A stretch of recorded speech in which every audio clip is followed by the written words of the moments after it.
In the heart of the city stood a quaint toy store, a sanctuary where joy was measured in smiles and laughter. That's where my story begins, where fate decided to play its hand. I'm Lily, a 29-year-old who found solace among the aisles of toys, each one holding a story waiting to be told. It was a regular day, the store buzzing with the usual chatter, when he walked in, Jake, the man who unknowingly was about to turn my world upside down. He wandered through the aisles with a look of determination, his eyes scanning the shelves for the perfect gifts. "Excuse me," he said, approaching me with a gentle smile, "I'm on a mission to find the coolest toys for the children of my friends. Any recommendations?" I smiled, pointing towards the latest action figures. "You can't go wrong with these. Kids love them, and they're our top sellers this month." Jake picked up one of the figures, examining it with an intrigued expression. "Looks like you really know your stuff. Do you enjoy working here?" I laughed, a warm feeling blooming inside. "I do. It's more than just a job. It's like being a part of countless happy childhood memories. But tell me more about you. Is being the cool uncle a full-time job?" His laughter echoed through the store, a sound that felt oddly comforting. "It feels like it sometimes. But seriously, my family is pretty big, parents, 2 younger sisters. One is about to get married and move to another city. It's chaotic, loud, but I wouldn't have it any other way." We continued to chat, our conversation flowing effortlessly. I shared my story, how life had been a solitary journey since my grandmother passed, leaving me her small, cherished house.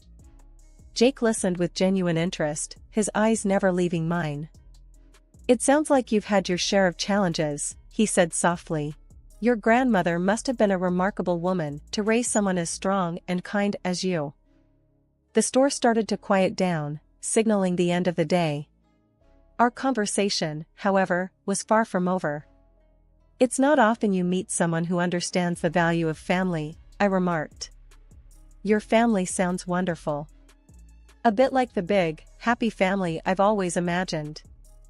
Jake's gaze held a warmth that made my heart skip a beat. "They are wonderful, and a bit overwhelming at times. But you know, maybe one day you could meet them. I have a feeling they'd love you." As we parted ways that evening, the air was thick with unspoken promises and possibilities. Little did I know, this chance encounter, this hopeful meeting, was the beginning of a journey full of unexpected twists and turns. The day I was to meet Jake's family, my heart fluttered like a butterfly in a garden of hope. Dressed in my best, I rehearsed conversations and imagined laughter-filled rooms. Jake held my hand as we walked up to his family's apartment, his grip reassuring yet tense. "Ready to dive into the circus?" Jake joked, trying to lighten the mood. I squeezed his hand, a nervous smile on my face. "As ready as I'll ever be. Just promise me they won't throw any pies." The door swung open to reveal a bustling living room. Jake's mom, a stout woman with sharp eyes, scrutinized me from head to toe. His dad, a towering figure with a booming voice, offered a brief nod. And then there were Sarah and Megan, Jake's younger sisters, their eyes glinting with something I couldn't quite place. "Family, meet Lily. Lily, this is the crew I warned you about," Jake introduced, a hint of pride in his voice. I extended my hand, my voice barely above a whisper. "It's so nice to meet you all. I've heard so much about you." Jake's mom was the first to break the silence. "So, you're the girl who's been keeping our Jake so occupied. Tell us about yourself. Jake mentioned you work at a toy store?" I nodded, feeling their eyes on me. "Yes, I love it there. It's like being surrounded by joy every day. And, well, I was raised by my grandmother. She left me her house, and that's where Jake and I—" Sarah cut me off with a laugh that felt more like a jab. "Raised by your grandmother, huh? That explains the antique vibe you've got going on. What is this, a retro fashion statement?" The room erupted with laughter. Jake's dad chuckled. "Good one, Sarah. Lily, you'll get used to our family humor." I forced a smile, my heart sinking. This wasn't the warmth I had anticipated. It felt more like walking into a frost. Jake tried to smooth things over. Come on, guys. Let's not start the roast just yet. Lily's got a great sense of style. Right, Lily? But the damage was done. The evening dragged on, each minute heavier than the last. Sarah and Megan's remarks, veiled as jokes, felt like thorns. Jake's parents, though not as overt, had a dismissiveness that stung. And Jake, bless him, seemed caught between a rock and a hard place, his laughter forced, his glances apologetic. As we left that night, the door closing behind us felt like the end of a performance I never wanted to be a part of. Jake's hand in mine felt distant, and the family I had hoped to embrace seemed like a mirage that had vanished, leaving behind a bitter aftertaste of reality. Sorry about that, Jake murmured as we walked down the corridor. They can be a bit overwhelming. But it'll get better, I promise. I nodded, the words tasting like ash. It's fine, Jake. Maybe it's just first meeting jitters. But deep down, I knew. This was more than jitters. This was a glimpse into a world I wasn't sure I belonged in. A world where warmth was replaced by cold judgment, and acceptance was a currency I didn't possess. And as we walked back to my quiet, humble house, I couldn't help but wonder if the fairy tale I had dreamed of was just that, a dream, now slowly dissolving into the disappointing introduction of reality. The evening I walked into my home, expecting the usual quiet comfort, only to find it disrupted, remains etched in my memory. The lights were on, a sure sign someone else was there. A sense of intrusion crept over me.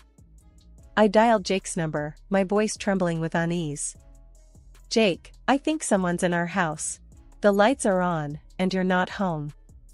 His laughter on the other end jolted me. Oh, that's just Sarah. I gave her our spare key. She wanted a place to chill. I stood frozen, disbelief and anger intertwining. You gave your sister a key to our house, without asking me? Jake's tone was dismissive. Come on, Lily. She's my sister. Plus, it's not like she's a stranger. As I entered the living room, there she was, Sarah, lounging on our couch, my personal laptop open in front of her. The sight felt like a violation of my private space. Sarah, what are you doing? That's my laptop, I said, my voice firm yet controlled. She didn't even bother looking up. Relax, Lily. We're family now. I figured what's yours is mine, right? That evening, when Jake returned, I confronted him. Jake, your sister can't just barge into our house and use my things without permission. It's not right. His response was infuriating. Lily, you're overreacting. She's just using the laptop. Don't make a big deal out of it. But it is a big deal to me, Jake. It's about respect and privacy, I argued, my frustration growing. Jake just shook his head. I don't see the problem here. She's family. You need to be more accommodating. From then on, Sarah's visits became a regular occurrence. She'd walk in whenever she pleased, treating our home like it was her own.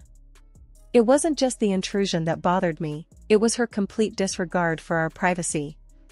She'd leave dishes in the sink, move my things around, and never once asked if it was okay. Every time I brought it up with Jake, he brushed it off. She's just comfortable here. Isn't that a good thing? Why are you so hung up on these little things? But they weren't little things to me.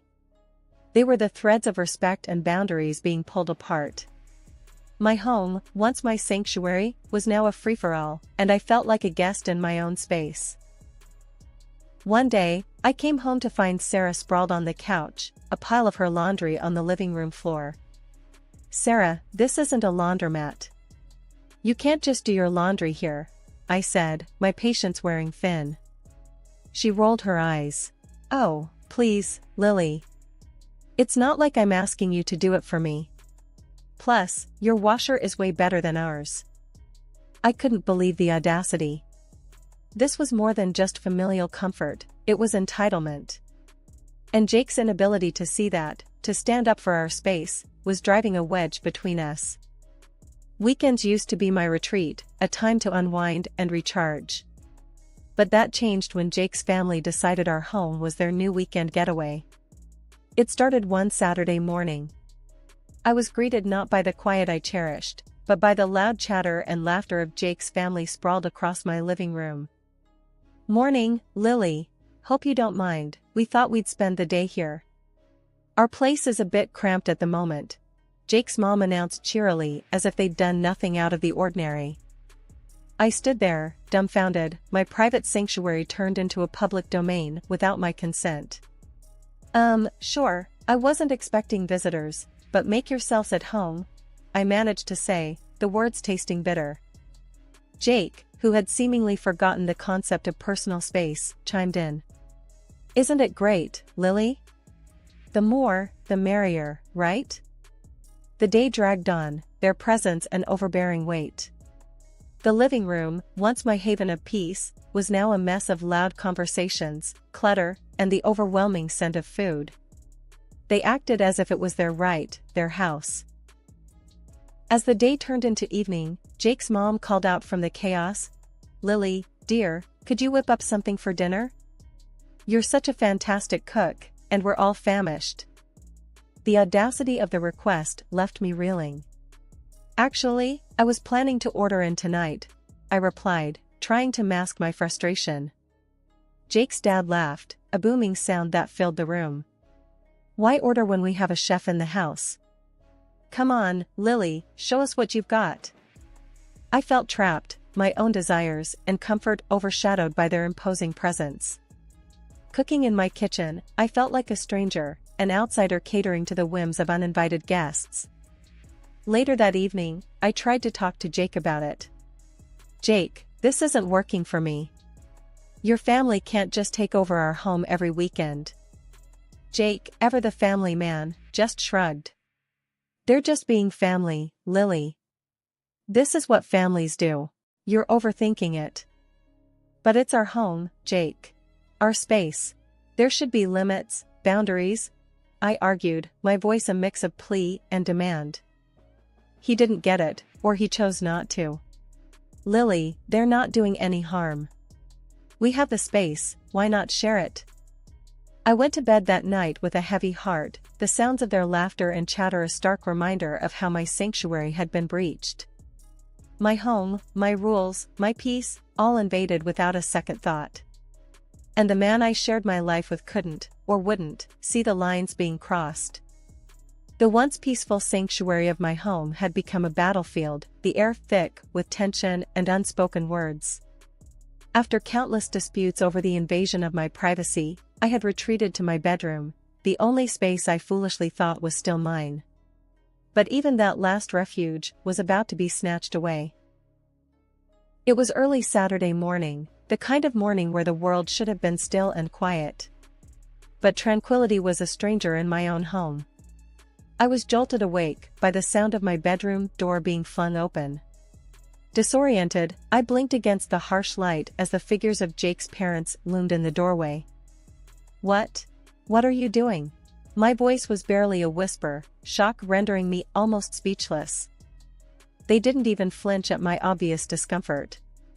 Instead, Jake's mom, with a sweep of her hand that felt like she was claiming territory, announced, "We've decided this will be our room now. It's the nicest in the house, after all." Jake's dad nodded in agreement, his eyes scanning the room, not as a guest, but as someone assessing their property. "Yep, this will do. And don't worry, we left our apartment to Sarah. She needs it more than we do." Their words hit me like a physical blow. This was no ordinary intrusion, this was a full-blown takeover. My room, my private space, was being stripped away right in front of me. Shaken, I scrambled out of bed and found Jake in the kitchen, oblivious or indifferent to the chaos. "Jake, we need to talk. Now. Your parents can't just take over my room like this." Jake sipped his coffee, unfazed. "Lily, why are you making such a big deal out of this? They're just trying to be comfortable. Besides, you can stay in the attic, right?" His words stung more than I thought possible. The attic? Jake, are you listening to yourself? This is my house, and your family is treating it like a hotel. He shrugged, a gesture that spoke volumes of where his loyalties lay. Well, it's their house too now. You can fix up the attic. It could be a nice project for you. I stood there, disbelief and rage coursing through me. My home, my sanctuary, was being carved up and handed out like slices of pie, and the man I had pledged my life to was holding the knife. As Jake walked away, leaving me to grapple with the reality of the situation, I realized I was alone in this fight.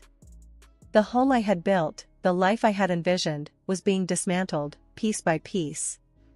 And the one person who should have been my partner, my ally, was the architect of my despair. But as I stood in the shell of what used to be my refuge, a fierce determination took root. This was my home, my life, and I wasn't about to let it be taken from me. The battle lines were drawn, and I, Lily, was ready to reclaim what was rightfully mine.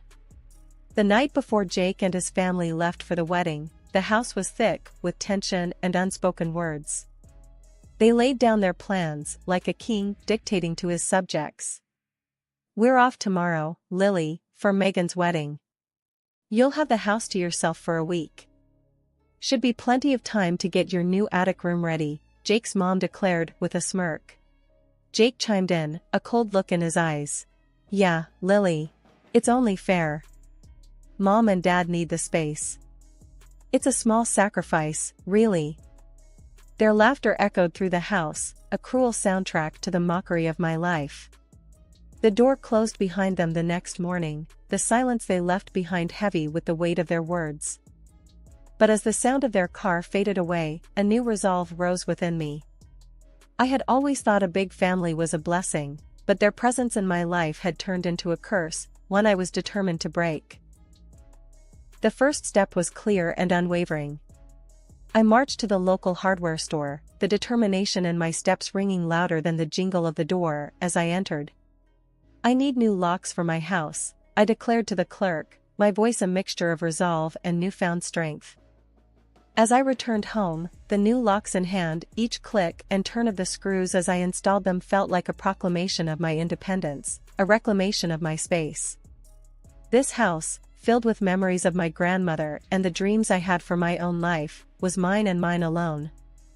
With the new locks firmly in place, I turned my attention to the next task. Jake's belongings, once scattered throughout the house, were methodically packed away.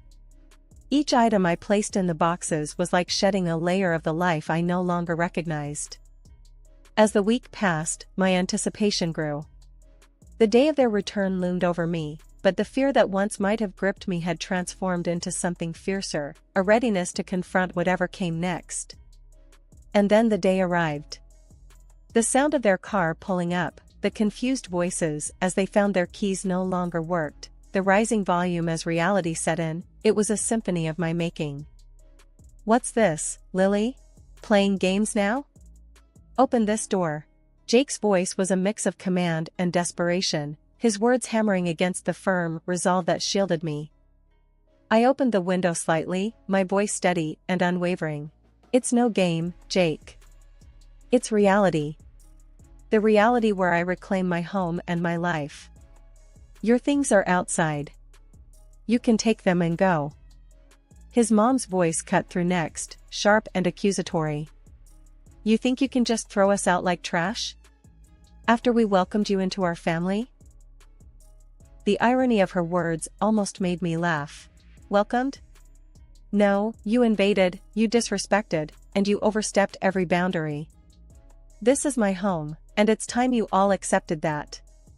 The voices rose, a cacophony of disbelief and anger. Jake's dad, his voice booming, joined in. You can't do this to us, Lily. We're family. Family sticks together. I shook my head, a slight smile playing on my lips. Family respects each other. Family supports and loves, not belittles and takes over. What you call sticking together felt more like being trapped.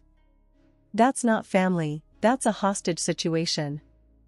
Their pleas turned into threats, their threats into insults. But with each word they hurled at me, my resolve only grew stronger. I had built a fortress, not just of locks and doors, but of self-respect and dignity. As the reality of the situation settled in, Jake's voice, once full of authority, now trembled with a hint of realization. "Lily, please. Let's talk about this. We can sort it out." But the time for talking had passed long ago. "There's nothing left to talk about, Jake. I gave you and your family every chance to be part of my life, my home. But you chose to treat it like a free-for-all. You chose to stand by and watch as they disrespected me, in my own home.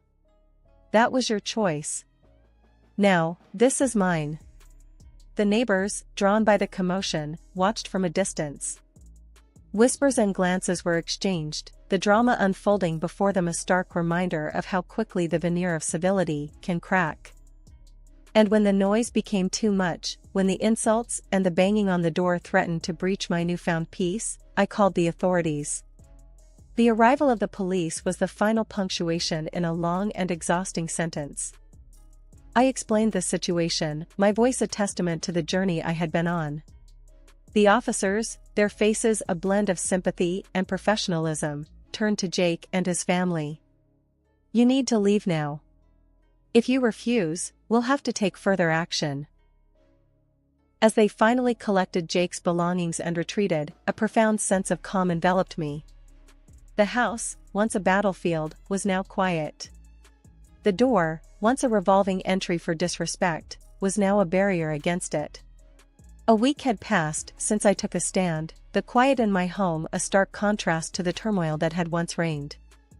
I was sipping my coffee, the warmth a gentle reminder of the peace I had reclaimed, when a knock shattered the tranquility. It was Sarah, her face twisted in anger, standing on my doorstep like an unwelcome storm.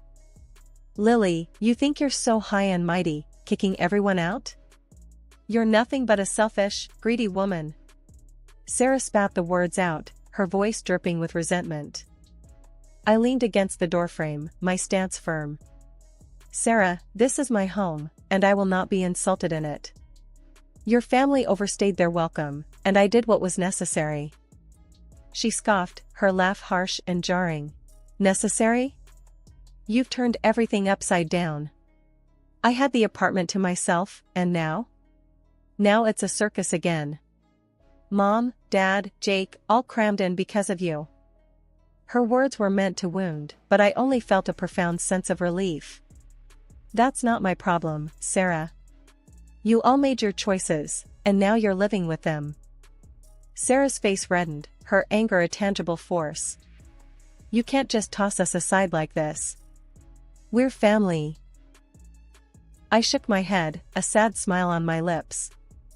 "Family doesn't treat each other the way you treated me. I gave you all chances, but you chose to ignore them. I deserve respect and peace in my own home." Her words became a blur, insults and accusations thrown aimlessly. But they no longer touched me. I had built a wall, not just of locks and doors, but of self-respect and resolve. As she continued her tirade, I realized the truth in her words. Her anger wasn't just about being thrown out, it was about the loss of her comfort, her space. And that realization only strengthened my resolve. After what felt like an eternity, I cut her off. "Sarah, this conversation is over. Your family's actions brought you to this point.